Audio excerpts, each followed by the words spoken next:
It's 12:07. Did you hear it?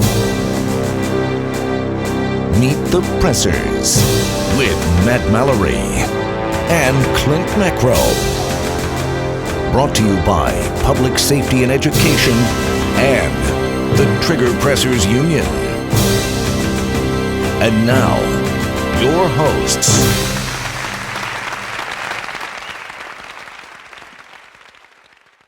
This episode of Meet the Pressers is made possible with the generous support of ASP, Lee Armory, Saber Red, and Got Your Six. Thank you. Hello, everybody. Welcome to Meet the Pressers with Matt Mallory and Clint Macro. And our special guest today is the fabulous superstar, Beth Alcazar. How are you, Beth?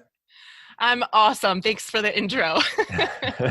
Beth. Why don't you give us a little bit of information about yourself, how you got associated with the USCCA, how your book and the course curriculum came about, and your life history. Oh, goodness. Okay. In a nutshell, though, we'll do the nutshell version. Sure. My background is actually really education. So my degrees, two of my degrees are specialized in education, and I did a lot of teaching, everything from 6th grade all the way up to adult learning and college level and some online courses. But about 6 years ago, I pretty much left the traditional classroom for the shooting range, and I haven't looked back since. And it's been such an amazing experience. It's especially wonderful for me with an education background to transpose the really good parts of the world of academia into the world of shooting and just see how that's really starting to flow and really starting to work out. As far as my connections with USCCA, that was really a happy accident. And I kind of pursued them and really worked closely, I guess, initially with Kevin Michalowski with Concealed Carry Magazine. Mm-hmm. I've known Kevin for about 2 decades. So I reached out to him and he was interested in me writing. And I thought, what do you want to hear from me? I'm just a mom with a gun. I mean, there's nothing there. And the more we kind of thought and brainstormed, we were like, wait a minute, actually, that's kind of cool because I legitimately am just a mom with a gun. I don't have law enforcement background. I don't have military background. It's not like I grew up with guns in my home or had a lot of lessons or practice as a kid. So it's all fairly new, I guess, relatively speaking, compared to a lot of folks that are in this industry. And USCCA has kind of allowed me to grow and move forward on my journey right along with them. And in the meantime, I kind of said, hey, why don't we do a blog? Maybe kind of focusing on some stuff women might be interested in. And maybe we should also do, I don't know, a magazine and how about a book curriculum? And USCCA has been so awesome and so receptive to the ideas, and they've just kind of gone along with it, and we've grown it together and it's flourished. And it's just been a really, really awesome opportunity, again, to kind of mesh two worlds that are really important to me in this really fantastic, meaningful way. That's really cool. I didn't realize that Kevin was kind of your gateway into the USCCA in that sense. That's pretty cool. I worked closely with Kevin for laser ammo when I flew out there and recorded the videos. So that was kind of the same thing. My gateway into the USCCA was Kevin. Awesome. Very awesome. Yeah, he knows a lot of people, so he's a good person, good contact. He does. It's interesting, your story. You know, a few times this has come up with a few of the other guests that we've had. People who make their own opportunities and then capitalize on them are the ones that get things done. And yes. I think a lot of times, you know, we all train instructors, and I'm always telling my instructors, find a niche, find some opportunity that you can create and then go for it. And so we see time and time again where successful folks are doing that very thing. Oh, it's so true. And I mean, with a niche market or niche, however you want to say it, you can use whatever pronunciation, tomato, potato. Yep. Yeah, either, either. Lever, lever. Hey, we could go on. It's awesome. Yeah. Oh, goodness. I have found in my little area here, I'm in central Alabama, and I've lived in this area all my life. I know a lot of the people. Again, I've worked with a lot of the communities when I was teaching school and going through those steps and procedures. And it's really interesting because women do like to learn from other women, especially when they're starting out. And with the women's curriculum, in my mind, it was always kind of a stepping stone idea. I understand how it's intimidating, not only just the topic in general of firearms, if you're not familiar with it. It can be intimidating to walk into that classroom, and it's oftentimes a lot of males, and it's run by men, and a lot of times they're wearing all the tactical gear. And for some of those ladies, that's like, ooh, I don't know if I'm in the right place. Mhm. And with me, I show up in my polo and my jeans, and I don't have all the tactical gear on, and I'm inviting these women and welcoming them into a conversation, really. And now in this area, there's literally over 25,000 women who have clicked interested in that one class that obviously I can only teach about 20 at a time. So it looks like I'm going to be busy for a long time. And that's a wonderful thing, not for me, but for them, because we're making a difference in these people's lives. I mean, it's life changing to be able to protect yourself and your family. It's such an honor to be able to do that. Yeah, amen. Absolutely. So you had mentioned the women's course. This of course is the older edition. There's a newer edition that's come out recently. Yeah. That's a class for women by women, but men can teach that class too. Do you find that men are pulling that class off well, or is there still value to it when a man teaches that class? Absolutely. Both. Men are teaching it, they're having success, and there's a lot of value to it. And I think for some women, again, it's just the camaraderie or the I relate to this woman kind of thing that pulls them in. But the class, that curriculum is designed really in 3 pieces, and that's where it kind of gets interesting. So you've got your intro, which is definitely a stepping stone. It is so bare bones basic. But again, it's just that environment. You're creating this mindset. You're creating an interest. And hopefully these ladies are saying, ooh, well, what's next? What should I do now? And then you've got the intermediate course, which I'm seeing a lot of the guys are starting to teach that too. And then, of course, the defensive course, which is kind of in and of itself, it's another level, it's another layer. I see it later on down the road after women have had a chance to kind of go through the different options for concealed carry and get comfortable with their firearm, get comfortable with themselves, and with the idea that, hey, I'm going to carry this gun this way every day, whether it's their appendix carry, whether it's, strong side hip, whatever they decide to choose. But I've had lots of men reaching out to me saying, thank you for doing this, because you're speaking to women in a way that I wasn't quite sure how to do. So all the materials, the PowerPoint and the book, it speaks to women from a woman's perspective, but guys are just as open to it, just as confident with it. And in fact, I've sort of tweaked the PowerPoint now and again to offer this class to guys and gals alike. So even though it was designed with that perspective, a lot of those little tactics work really well, because we're taking new information and just connecting it with something people already know, things they're already familiar with. And of course that works across the board, whether you're guy or gal. The only other thing that we've done, and I'm not sure how this is available or where it's available, but we at USCCA did a little kind of, I guess, continuing education module on the differences in learning styles between males and females.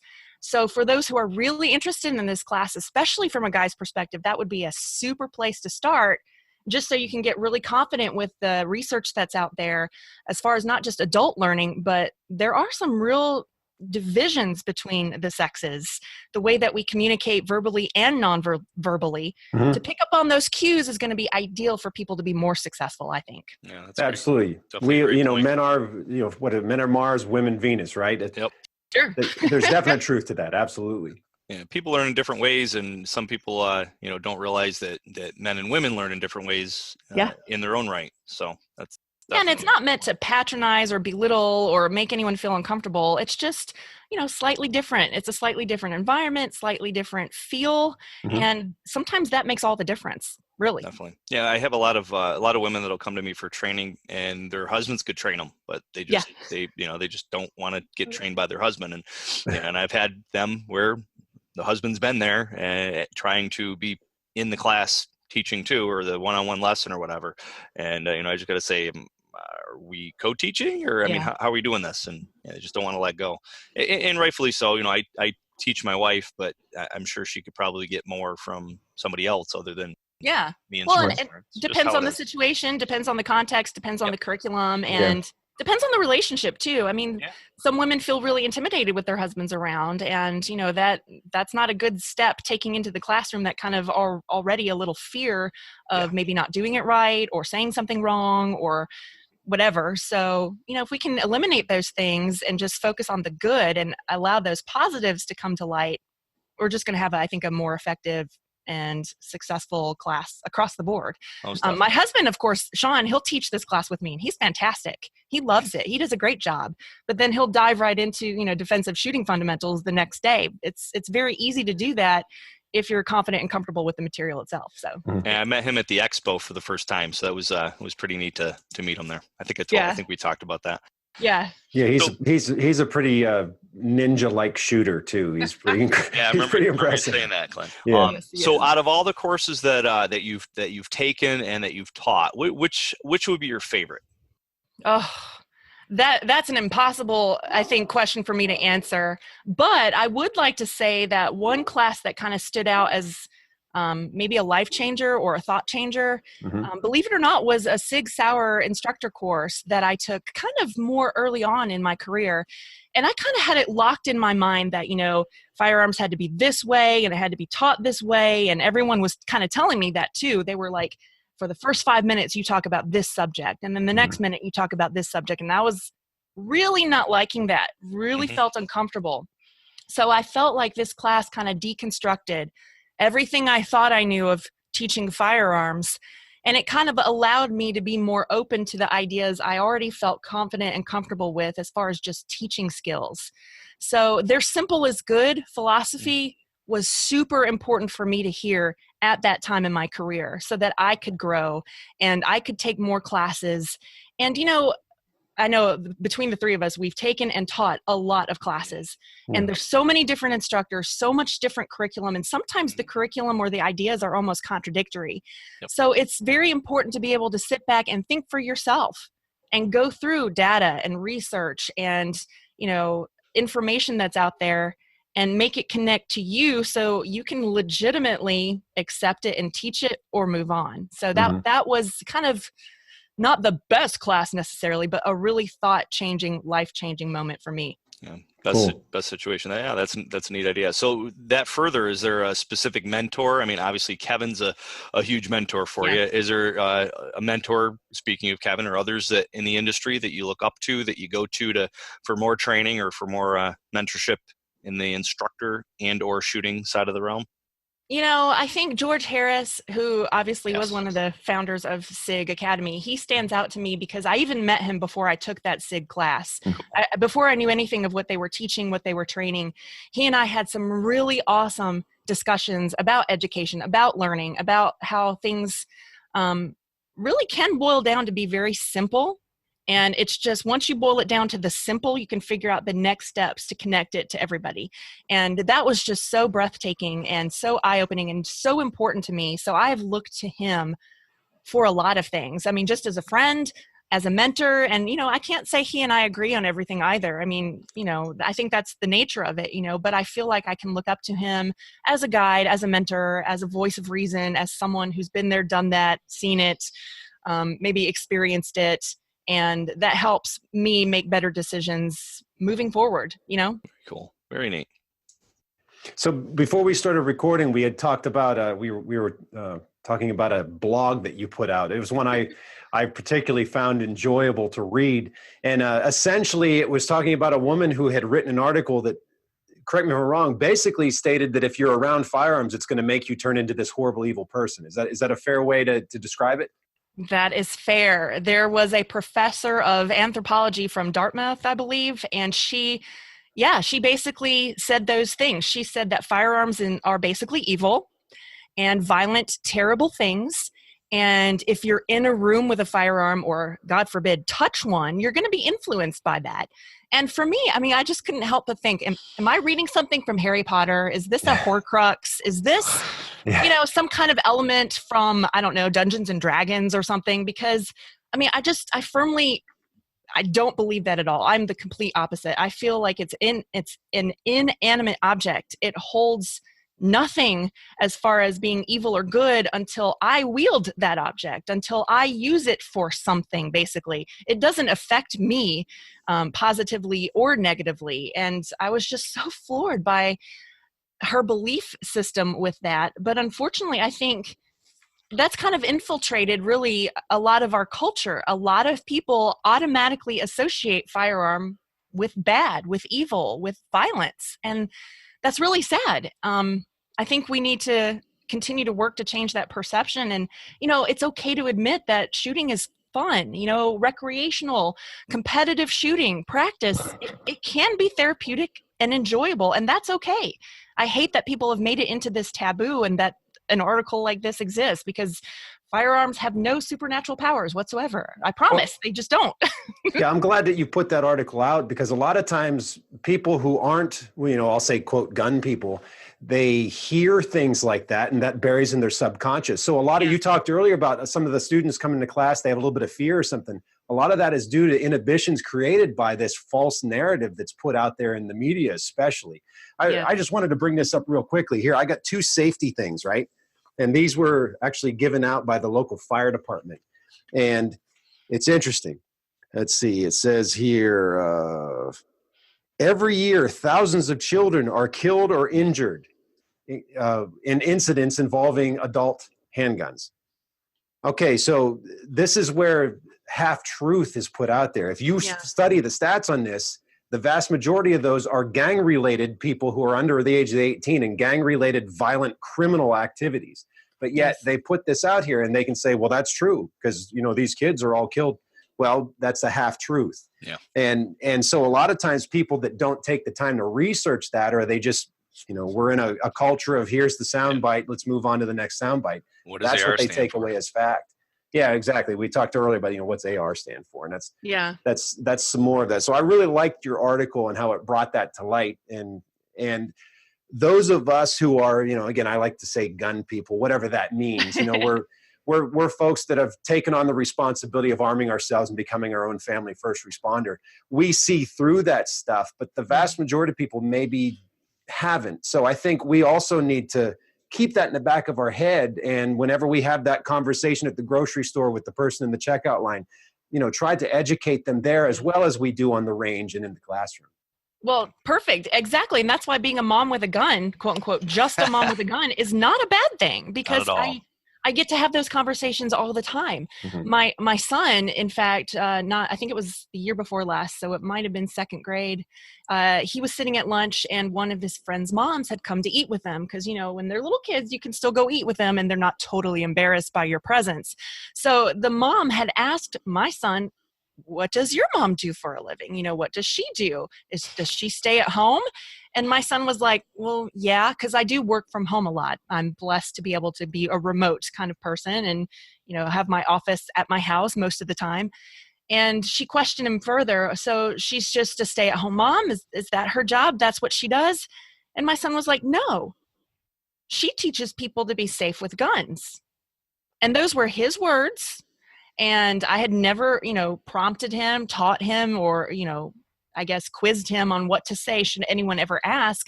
But it's little things like those that open up the conversations, just the innocent and perfect way of saying she teaches people to be safe with guns. Well, that's exactly what I do. Mm-hmm. And so the word safe was in there, being safe. And, I think that got her to think, okay, it wasn't just she's a firearms instructor or whatever. I'm a gun safety advocate. There's another article I put out. I hate that anti-gun organizations are claiming gun safety advocate as a term that describes them. Because just what you said, Clint, you're showing a piece of paper that's half truth, misnomer. It's not exactly what is really happening in the world today. And, it's just, I'm a gun safety advocate. I am, because I teach people and constantly teach my own children and reach out to people and write articles and speak all over the nation and teach classes because it's that important to me. So this whole thing of changing the narrative and just claiming these words or phrases or changing them is kind of a huge thing for me, especially being a word nerd like I am. It's surgical language, right? Surgical language. Boy, yeah. Yeah, well, you're doing excellent work. Most definitely. So one question we wanted to kind of throw out there to you, it's a two-part question. What advice would you give to a woman who's deciding to take on a responsibility to become her own family first responder? And then also, what advice would you give to that woman who is deciding that she wants to help empower other people and take on that role as a leader and become an instructor? For the woman that's brand new, I think it's all about mindset, really, honestly. The most important thing that you can do for training is just we already talked about the refuse to be a victim. That was something we discussed before the cameras rolled, but refuse to be a victim, this mindset, deselecting yourself from the victim pool. That sounds crazy, but that's exactly what we need to do, whether that's mentally training and whether that's firearms training, a combination of all of the above, going to trustworthy resources, studying, taking classes. It's amazing to me. A lot of the women that come to my classes, they're so eager for that next step. And I don't get that reaction as much from the men. It's kind of like, oh, I took the class, I got my piece of paper. I really knew all of this. I just needed you to sign my piece of paper. Check. So check. That's it. I'm so excited for those women, and I encourage them. And when they feel like they're being, chastised or put down or questioned, I always remind them, what is the core reason for you getting involved? Because that's where all of this is where it all kind of revolves around. You are worth protecting. And for a lot of women, if people ask them, well, why are you doing this? Why do you want to have a gun, use a gun, train with a gun? I'm worth protecting. My kids are worth protecting. It's all this self-preservation and self-defense, and that's at the core of the matter for most women. So I ask them to really embrace that. As far as women getting involved, it's really just as simple as being someone in the household that has made the decision to accept, embrace, and live out the Second Amendment right to protect ourselves. When you have a woman in the home who supports guns and gun training, it's amazing how that influences the rest of the household. Pretty soon, right? Pretty soon you have children who are now respecting firearms and learning about guns or training. You have friends, you have family members, you have community members. Women are still very influential when it comes to the word of mouth type marketing and the types of decision making that's going on in the house. Females still have a strong influence over those things. So for that woman, it can be just as simple as just continue to live your life as a good role model. And those opinions of others, you just set them aside and look for those opportunities and chances to arise, because you just never know. I was asked to speak at a 4-H club. I've been asked to speak for church groups. I've been asked to lead women's adventure groups. These are women that go out and they do like kayaking or rock climbing or whatever. You just never know where these opportunities could arise. And it could be as simple as influencing your own household, your own family members, and that's enough. That's huge, because now you know that you're perpetuating this throughout future generations, hopefully, to continue to support the Second Amendment and teach people to be safe and responsible. It's quite interesting with all the training that I do, with all the classes that I teach. My wife has kind of been in that tunnel of, that's what my husband does, but to bite into it or buy into it, it took actually almost an encounter that, thank God, it didn't go bad. But somebody came to the door, knocked on the door. She was walking towards the door, ready to open the handle without even looking, seeing who it was. And hair stood up on the back of her neck. Holy Ghost smacked her in the head and said, psh, psh, "Don't open that door." So she stopped, paused, listen to the Holy Spirit, looked through the window, and seen this big guy standing out there with his arms crossed, with his back to the door. And she just said, hunkered down out of the window and said, "Can I help you?" And the guy just said, "Can you open the door?" And she was like, "No, what can I do for you?" And of course, as we know in the industry, that's breaking the OODA loop, threw him off his game. And he started, hemming and hawing, and was like, "Oh, can I shovel your driveway?" And freaked her out. She ran back to the safe, opened the safe, got out a revolver, called me, not 911, me. And I said, "You're kind of like calling 911." Yeah, well, right? But I was on duty. I was not. I was like across town, and I told her, I said, "Hang up and call 911." So she hung up and she called the neighbor. Yeah. And asked the neighbor, "Hey, did anybody come by your house to see if you needed the driveway shoveled?" And she goes, "No, I wish they would. I do need my driveway shoveled." So from that point forward, though, she realized it can happen to anybody, anywhere. Yes. And what I teach is being situationally aware, paying attention, like our parents used to do, smack you in the back of the head. Pay attention. Yep. Hello, everyone. This is Rob Beck with Firearm Trainers Podcast and American Defense Training, and you are listening to Meet the Pressers with Matthew Mallory and Clint Macro. Meet the Pressers.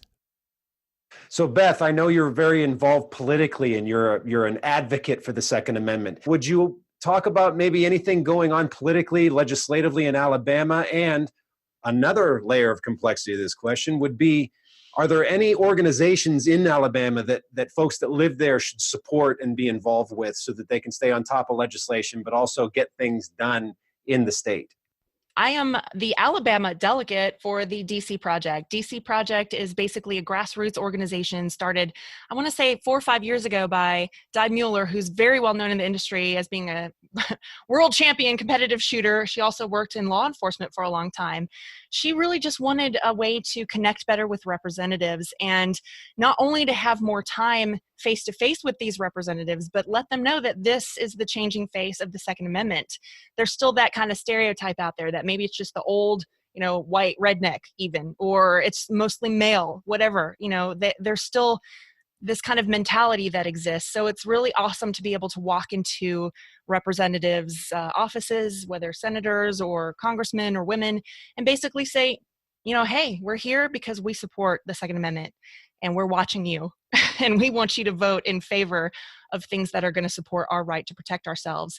As far as other things in Alabama, organizations that are, I think, essential to our Second Amendment right, I am a member of BamaCarry, and I highly recommend all Alabamians join BamaCarry because these men and women are so on top of things. They are so involved with all the little nuances and all the little dotting the I's, crossing the T's. They are paying attention, and I have utilized them as a resource so many times to make sure that I'm getting things right. And a couple times I've been wrong. A couple of times I've made a couple of assumptions, or I've looked at something and surface level thought it was pretty good.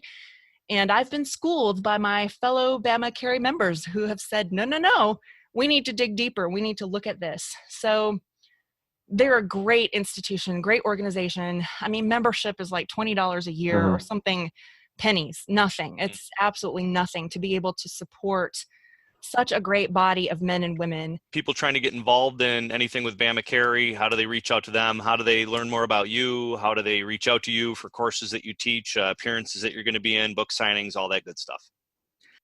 BamaCarry.org, I believe, is where they would need to go to find out more about BamaCarry.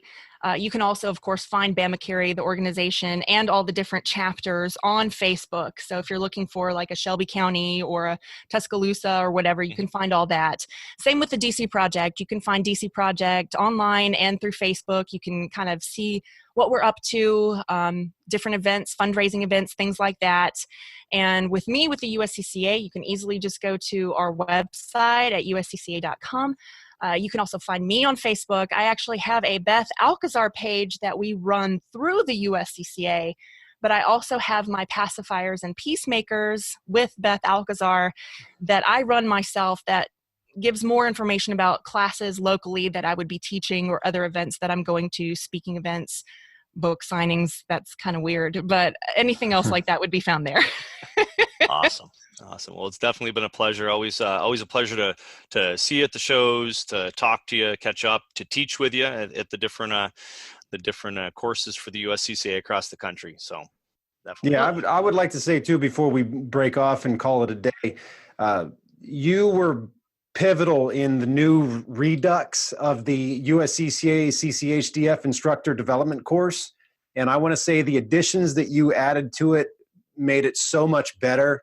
I believe that we're turning out better instructors now. And I just want to say thank you for your input on that. And I wanted to just, say thanks. I think it's we're doing a better work thanks to your additions into that program. Oh, thank you. That's like my heart and soul right there. I love the fact that we can influence not just teachers of teachers and not just teachers of the end users, but ultimately the end users themselves. Because if they're getting really well educated and experienced teachers who really care about learning, then we've just taught them something that, again, it's life-saving and life-changing. Very true. Well, thank you for being on the show. Thank you. Thank you. You have a great day. Hey guys, this is Garrett Martin and my wife Danielle Martin with Bond Arms, and this is Meet the Pressers with Matt and Clint. Meet the Pressers. We have a lot of sponsors that made this show possible. Make sure you check them out and give them your business. This episode of Meet the Pressers is made possible with the generous support of ASP, Lee Armory, Saber Red, and Got Your Six. Thank you. Thanks for watching the show. Let me just do that. What are we doing? Thanks for watching the show. Then you do be sure you click the bell and all that other shit. Okay, good. Thanks for watching the show. Make sure you like, subscribe, share, and click that little bell to make sure you know when our next episode's uploaded. Until next time. Adieu. Meet the Pressers.